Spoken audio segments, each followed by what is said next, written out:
suivez la télévision Isanganiro. Bienvenue, chers téléspectateurs, à ce journal dont voici les principaux titres.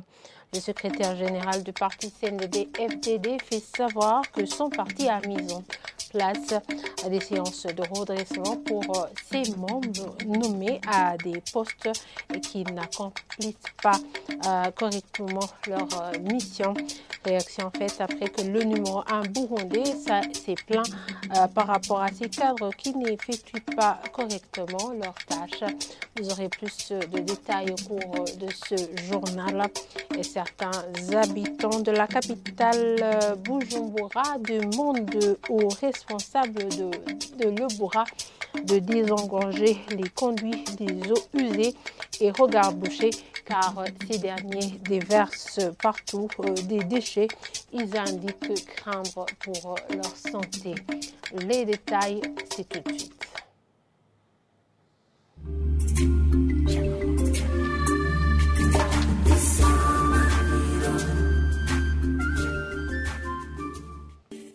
Je vous le disais en titre, le secrétaire général du parti CNDD-FDD indique que son parti dispose d'un cadre de redressement pour ses membres nommés pour des fonctions et qui n'accomplissent pas correctement leur mission. Répondant à la question relative aux lamentations du président de la République contre certains cadres révériens, Ndikurio invite également les jeunes Imbonerakure de ce parti de faire des exercices sportifs dans d'autres espaces autres que les endroits habitant les permanences des autres formations politiques. Suivez-le. Lors de la présentation des réalisations du parti CNDD-FDD, le secrétaire général de ce parti, Révérien Ndikurio, est revenu sur les grognes du chef de l'État, disant qu'il travaille seul. Le secrétaire général a précisé que pour le cas des cadres qui n'accomplissent pas comme il faut leur mission, souvent sont appelés et leur prodiguer des conseils avant d'être démis de leurs fonctions. Nous avons demandé au chef de l'État que tout le monde, que ce soit les membres du parti ou pas, qui n'accomplissent pas comme il faut leur mission, de les renvoyer chez nous pour que nous les corrigions. Quelqu'un qui est démis de ses fonctions, c'est parce qu'il a exagéré. Et pour la majorité, on leur change de poste et on les conseille. Le problème qu'on a est que personne ne reconnaît qu'il est incapable de faire le travail qu'on lui a donné. Mais cela ne pose pas problème, on va y remédier. Quant à la question des jeunes Imbonerakure qui font du sport à côté de la permanence du parti CNL, le secrétaire général du parti CNDD-FDD les a invités à ne pas passer à côté de cette permanence pour éviter des querelles, mais qu'il faut faire du sport dans les autres endroits, à savoir Kamenge ou Agishingano.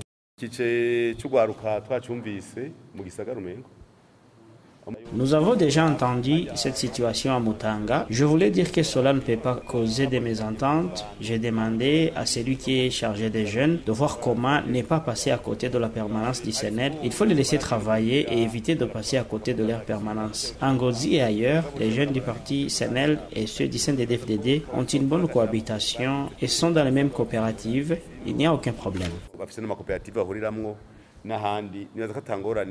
Révérien Ndikurio a refusé qu'il y a des jeunes Imbonerakure en République démocratique du Congo, mais plutôt qu'il y a des forces militaires. Il a signalé qu'au Congo, il y a des cultivateurs burundais et que bientôt, contrat de travailler en coopérative sera signé entre les deux pays pour y exercer des activités champêtres dans le respect de la loi. Au cours de cette conférence, Révérien Ndikurio s'est exprimé sur la vie chère où il a invité des Burundais à s'atteler au travail pour augmenter la production.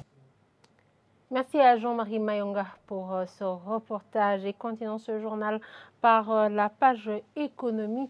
Le Burundi accuse une faiblesse dans la gestion des dons, ce qui affaiblit son éligibilité auprès des extérieurs.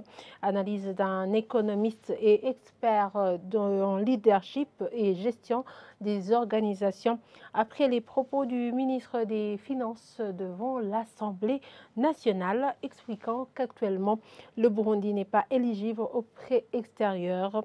Diomède Nineletse donne l'exemple d'un don de plus de 1 milliard de dollars qui a été mal coordonné au Burundi, plutôt qui a été mal géré.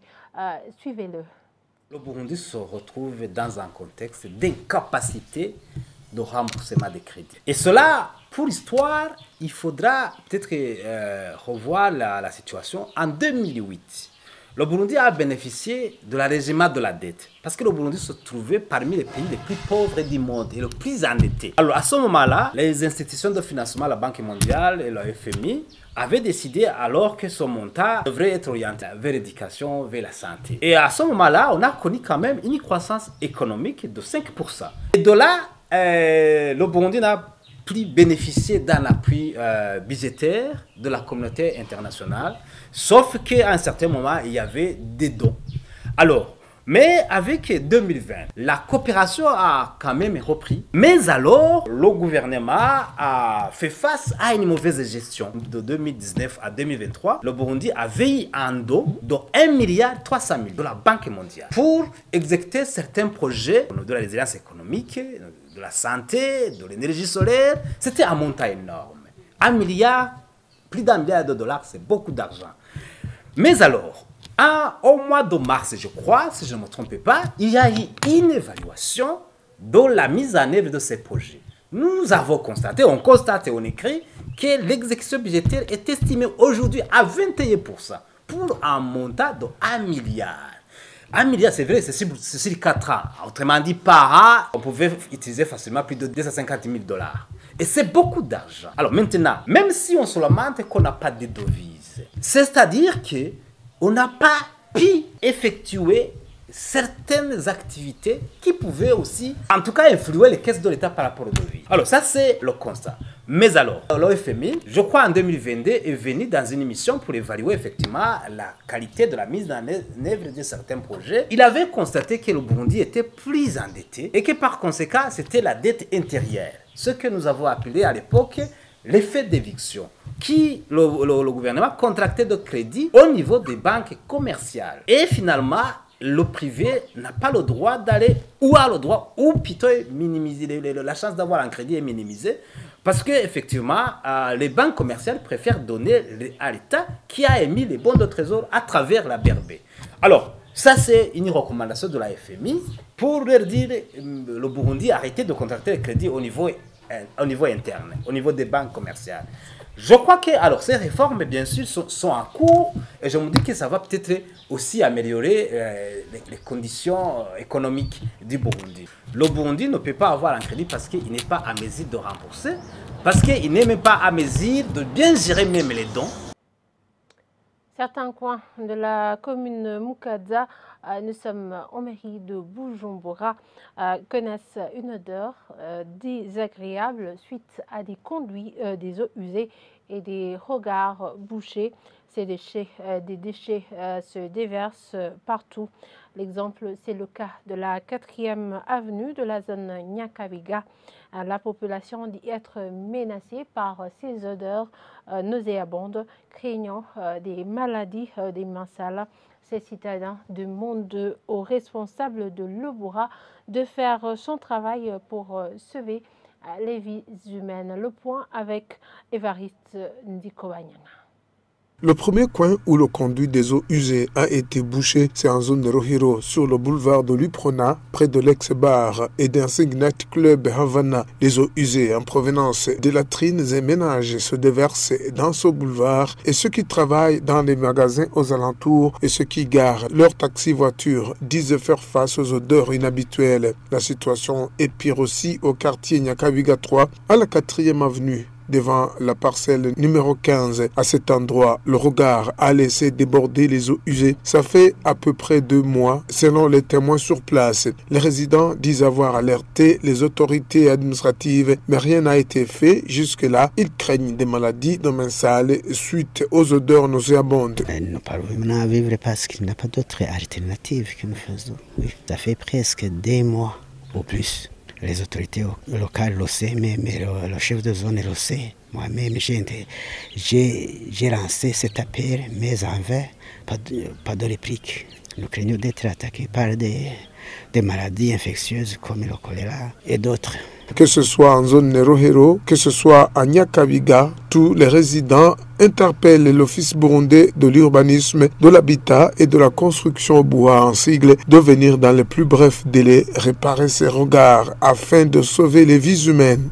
Je pense que le Bouha est au courant parce qu'avant, nous avons remarqué des travailleurs de Bouha venaient de mesurer le couvercle parce que le premier couvercle était cassé. Et nous l'avons vu, ils sont partis comme ça et c'est pourquoi après les eaux usées sont de retour. Nous demandons à l'Obuhan de nous faire secourir dès qu'ils entendent cet appel. Même en zone de Bouyenzi, des eaux usées débordent dans la rue qui mène vers l'usine à matelas exime et atelier de menuiserie et de soudure. Ces eaux usées forment une flaque dans le boulevard du 1er novembre. Ceux qui arrivent à cet endroit à bord leurs véhicules ont tendance à fermer les vitrines suite à ces odeurs nauséabondes. Merci à Evariste Ndikobanyanga pour ce reportage. Et continuons ce journal par cette page société. 13 ans viennent de s'écouler alors que l'artiste Jean-Christophe Matata est rendu l'âme à travers sa musique. Cette illustre personnalité a lancé des messages basés sur le patriotisme, les droits de l'homme, surtout celui de la femme, et l'unité des Burundis ainsi que l'amour. Sa voix et sa musique ont traversé les frontières dans le monde entier, à commencer par les pays des Grands Lacs. Christophe Matata s'est éteint le 3 janvier 2011 au cours d'une tournée musicale rassemblant la communauté burundaise vivant en Afrique du Sud. Une tournée organisée pour célébrer les fêtes de fin d'année. Pour plus de détails sur ce triste anniversaire, c'est avec Christian Savier. 13 ans après la mort de l'artiste Jean-Christophe Matata, ses idées et son message continuent à inspirer la nouvelle génération d'artistes.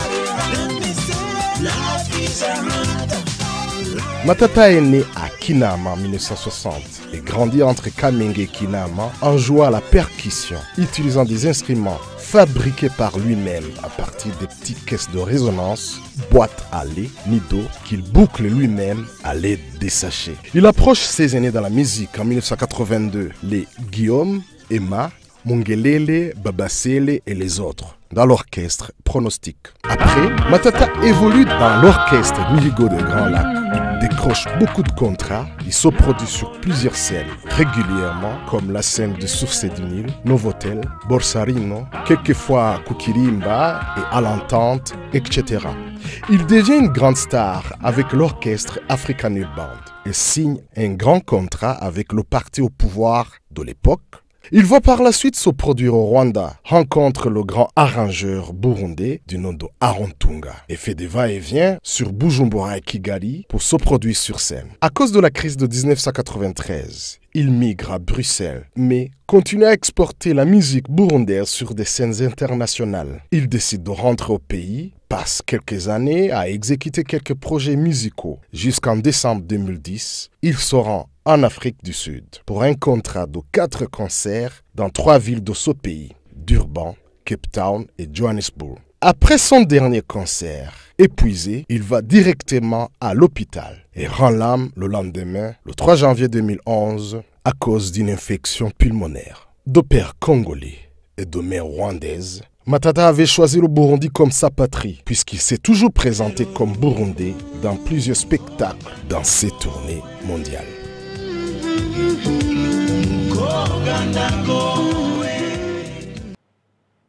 Et voilà, c'est sur cette note musicale que nous clôturons ce journal. Merci de nous avoir suivis et très bonne suite de programme sur la télévision Isanganiro.